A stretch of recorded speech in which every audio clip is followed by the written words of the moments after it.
Student Visa or Subclass 500 allows you to visit Australia to participate in a course of study. Stay up to 5 years and in line with your enrolment. Visa application cost from $620 Australian unless exempt. Check for most recent fees and charges on the Department of Home Affairs website. Processing times vary.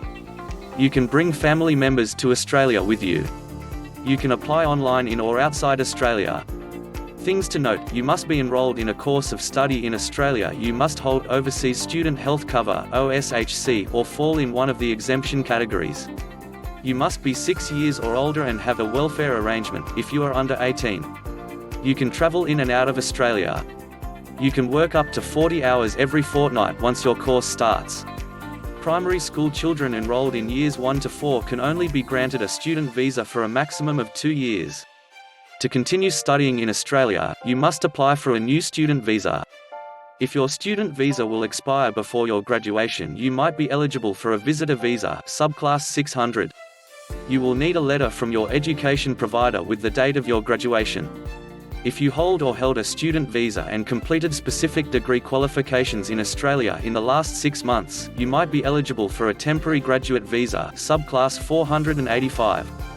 If you want to stay longer for other reasons, you must apply for a new visa that suits your circumstances. You must check the annual school costs you will need to pay for any dependent children to go to either public or private schools in Australia.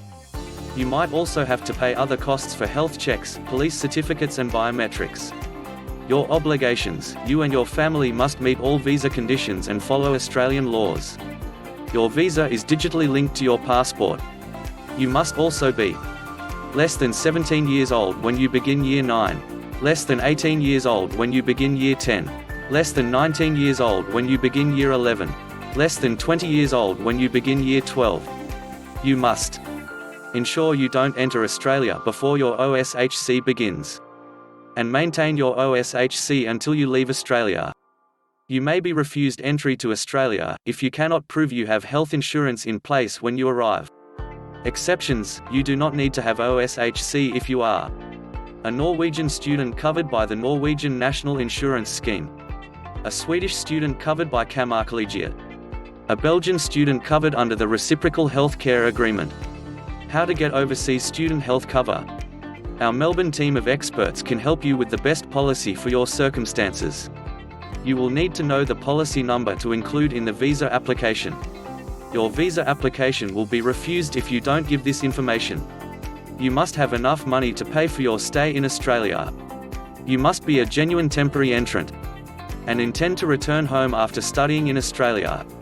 You must have read, or had explained to you, the Life in Australia booklet, and sign an Australian values statement that confirms you will respect the Australian way of life and obey Australian laws. For more information, please contact us, info@studyenglishinaustralia.com.